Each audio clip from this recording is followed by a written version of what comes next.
Heavy downpours amid the city's first black rainstorm warning of the year. On the Chinese mainland, rainstorm-related incidents around Beijing leave at least 30 people dead.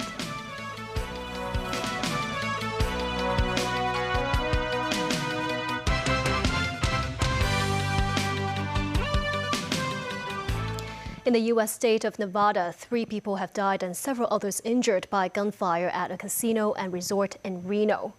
The assailant was taken into custody and hospitalized in critical condition.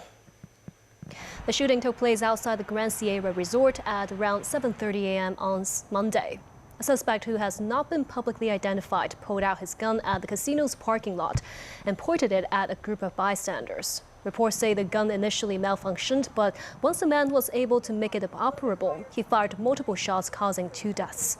The attacker then fled and opened fire at a casino security guard and someone driving by. He was struck by gunfire after confronting with police officers. A trough of low pressure brought unstable weather to Hong Kong, prompting the observatory to issue the first black rainstorm warning signal of the year this morning.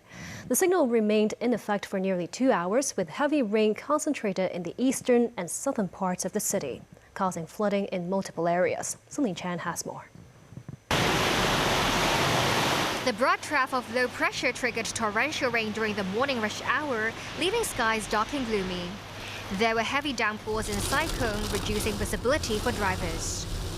On Hong Kong Island, many motorists had to drive through flooded roads. The observatory issued the amber rainstorm warning signal at 8:05 a.m., upgraded it to red at 8:40 a.m., and then issued this year's first black rainstorm warning signal at 10 minutes past 9 in the morning. Mr. Hong said he did not expect going out would be this difficult under the rain, adding that even waiting for the bus was a struggle. The black rain warning signal lasted nearly 2 hours, prompting the Education Bureau to suspend all afternoon school sessions. MTRXs at Wong Tai Sin, Sham Shui Po and Choi Hung were temporarily closed. Several districts recorded over 70 millimeters of rainfall, with the levels at Hong Kong Island and Sai Kung exceeding 150 millimeters. With heavy rain concentrating on Hong Kong Island's southern and eastern districts, this parking lot at Wan Choi Estate in Chai Wan, which was severely flooded during the once-in-a-century rain 2 years ago, was inundated once again. Water levels rose rapidly, reaching almost halfway up the car wheels. Vehicle owners rushed to move their cars. This car owner said the situation was critical. Residents spread the word, urging friends to move their vehicles as quickly as possible. The drainage pipe used to pump out rainwater burst, forcing staff to bring in a new water pump. Backflow caused debris to float through the car park. Workers set up flood barriers to prevent further damage, but water had almost knee-deep by then. The Drainage Services Department's emergency team arrived at around midday and deployed a drainage robot to pump out the flood water. The water level, which had reached about 30 centimeters, gradually receded. It's understood that the Drainage Services Department used only about 1/10 of the robot's maximum suction capacity and cleared the flood water within half an hour. A truck was stranded in muddy water at the Chai Wan roundabout, while a private car broke down nearby. A flight of steps near Repulse Bay turned into a mini waterfall. Celine Chan, TVB News. Beijing has been lashed by heavy downpours since last weekend. While the rainstorm warning was cancelled in the afternoon, at least 30 people died during the rainstorm in flood-ravaged Miyun and Yanqing districts. The heaviest casualties were reported in Miyun district of Beijing. The rainfall topped 543 millimeters in the district, forcing Miyun Reservoir to release water downstream. The water level continued to surge and the current dangerously rapid. In Taishi Twin Town, one of Beijing's hardest hit areas, as floodwaters have begun to recede, residents began their cleanup efforts. A sight of devastation. Vehicles being swept away by torrents of water now piled up like toy blocks. Some cars even flipped over. The neighborhood's caked in mud. A Beijing citizen said the deluge came all of a sudden. The inundation occurred at Taishi Twin Town on Monday. One nursing home for the elderly were besieged by floodwaters. More than 40 elderly residents and workers were trapped for nearly 6 hours before being extricated by rescuers with inflatable boats. The flood-inflicted wreckage too around the sports field with a goal frame and fences toppled or bent. As the weather cleared, some residents ventured out to help remove debris and unclogged drains. The citizens said even the protective walls near the dam were washed away. The rainstorm has struck Beijing since last week. More than 80,000 people, mainly from Miyun, Huairou, and Fangshan districts, have to be evacuated. President Xi Jinping had earlier instructed authorities to do their best to protect people's lives and properties. Because of the extreme weather, all scenic sites in the capital were temporarily closed. Top Chinese and U.S. economic officials launched a new round of talks in Stockholm on Monday, seeking to resolve tariff and other trade issues. U.S. President Donald Trump said he would like to see China open up its markets. We have a good relationship with China, but China's tough. I'd love to see China open up their country. Trump's Treasury Secretary Scott Bessent and Chinese Vice Premier He Lifeng met at the offices of Sweden's Prime Minister, and it is expected that the current levels of tariffs will be extended. Some analysts are speculating that the talks could set the stage for a possible meeting between Chinese President Xi Jinping and Trump later in the year. Other issues on the agenda could include more access to the Chinese market for American businesses, Chinese investments in the U.S., as well as Chinese purchases of Russian and Iranian oil. Meanwhile, just days ahead of the August 1st U.S. tariff deadline, Trump said Washington could put in 15% to 20% levies against countries that have yet to sign tariff agreements with the U.S. This includes South Korea, and its financial minister, Koo Yoon-chol, said he would try to reach a mutually beneficial trade agreement with the U.S. Koo is set to meet with Bessent in Washington on Thursday. Seoul is scrambling to clinch a deal ahead of the deadline to avert possible punishing tariffs against its key industrial exports to the U.S. U.S. President Donald Trump is giving Russian President Vladimir Putin 10 to 12 days to stop the killing in Ukraine, shortening a 50-day deadline he had given the Russian leader 2 weeks ago. I'm going to make a new deadline of about 10 or 12 days from today. There's no reason in waiting. There's no reason in waiting. It's 50 days. I want to be generous, but we just don't see any progress being made. There's no reason to wait. If you know what the answer is going to be, why wait? And it would be sanctions and maybe tariffs, secondary tariffs.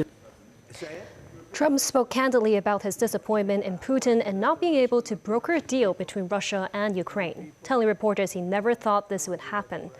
I thought we'd be able to negotiate something, and maybe that will still happen, but it's very late down the process, he said.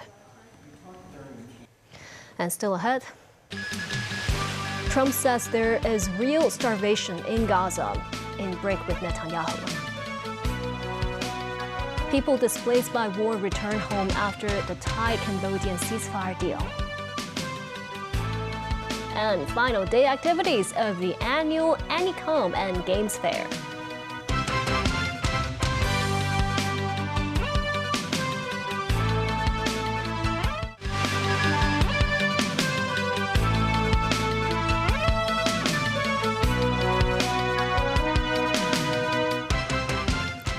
Welcome back. U.S. President Donald Trump said many people were starving in Gaza and suggested Israel could do more on humanitarian access as Palestinians struggle to feed their children. This a day after Israel declared steps to improve supplies. Meanwhile, UK Prime Minister Keir Starmer met with Trump to discuss the growing food crisis in the territory. And France called on the European Union to pressure Israel to agree to a two-state solution with the Palestinians. Tracy Furness has more. UK Prime Minister Keir Starmer flew with US President Donald Trump aboard Air Force One to outside Aberdeen in Scotland Monday, where the president's family has a second golf course and is holding a ribbon-cutting ceremony for a third one on Tuesday.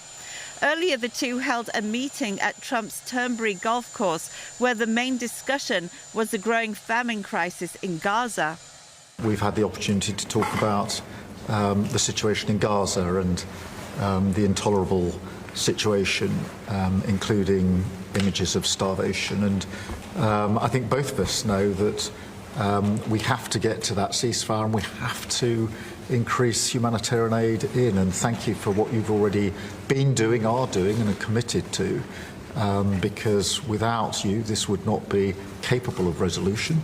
We're going to set up food centers, and we're going to do it in conjunction with some very good people, and we're going to supply funds. And we just took in trillions of dollars. We've got a lot of money, and we're going to spend a little money on some food, and other nations are joining us.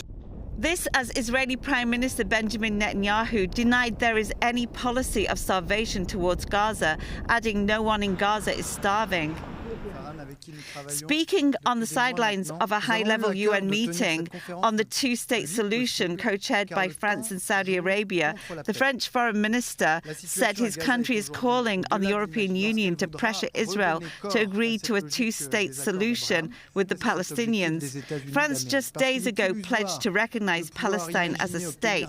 Israeli Prime Minister Benjamin Netanyahu has rejected the two-state solution on both nationalistic and security grounds. The US has echoed that sentiment and called the UN conference unproductive and ill-timed. Tracy Furness, TVB News. Military commanders from Thailand and Cambodia have announced a truce after holding talks today to end 5 days of border clashes. Calm returned to the disputed border region as displaced residents began trickling back home.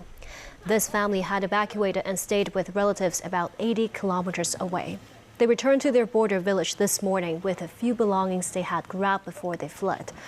A village chief said around 400 residents had evacuated, with 60 village leaders staying behind to take care of the belongings of those who had left. Thai and Cambodian leaders met in Malaysia on Monday and agreed to a ceasefire deal to halt their deadliest conflict in more than a decade. The ceasefire comes after dozens were killed in the 5 days of border clashes. The Stablecoin ordinance will come into force on Friday. The Hong Kong Monetary Authority says no licenses have been issued yet. HKMA says interested parties are encouraged to reach out to them by the end of August. Licensing requirements include having a physical company in Hong Kong with high quality and highly liquid financial resources. Issuers should also meet regulatory requirements in anti-money laundering and risk management. Today is the final day of the annual Anticom and Games Fair held at the Convention and Exhibition Center. The gala went ahead despite the black rainstorm warning signal having been issued earlier. Some exhibitors said while visitor numbers remain high throughout the 5-day event, the business situation left much to be desired. Timothy Lee tells us more. As the city's largest anime and comics fair draws to a close, visitors don their meticulously crafted costumes one last time to enjoy the occasion that brings fiction to life. But just like the previous days, revelers weren't able to escape the long queues, this time compounded by heavy rain. Waiting for 4 hours. Yeah, it's so many people, yeah. I think this year have the most people than last year. I waited in line for 1 hour, 2 hours straight. But the annual event was unhampered by this morning's black rainstorm warning signal, remaining open as scheduled to the public from 10 a.m. to 8 p.m. This as some international visitors who made their way to the Convention and Exhibition Center hailed the city's animation event as a must-see after comparing its quality to its counterparts abroad. But definitely the scale here is so much bigger, I think, compared to like Europe and America. I think the kind of quality and range of like cosplay, you can really see people really go the extra mile. Besides the participation of Hong Kong's prominent representatives from the toys and games industry, the Anticom and Games this year attracted overseas exhibitors too. This is my third time to come to this event, and first year I have no fans, but second year, little. Finally, I have a lot of fans in Hong Kong, so every year a lot of fans come to my booth, so maybe good for me. But not all were pleased with this year's business situation.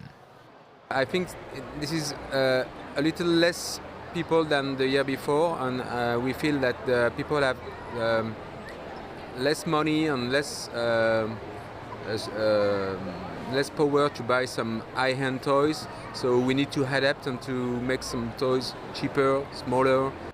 Meanwhile, despite the inclusion of booths showcasing the city's native comics industry, some local artists lamented the slow decline of Hong Kong's unique comic scene. In the past, Hong Kong has some styles with some characters like Long Fu Moon, with a lot of muscles, something like that. But in recent years, I think it's kind of like missing those. Sadly, I think it's kind of fading. The heavy rain failed to stop crowds from visiting the Comic Games convention earlier today. Despite the day marking the final day of the annual gala, scores of anime and comics fans continue to brave poor weather conditions to go on the ultimate shopping spree. Timothy Lee, TVB News. And that's the news. Thank you for watching.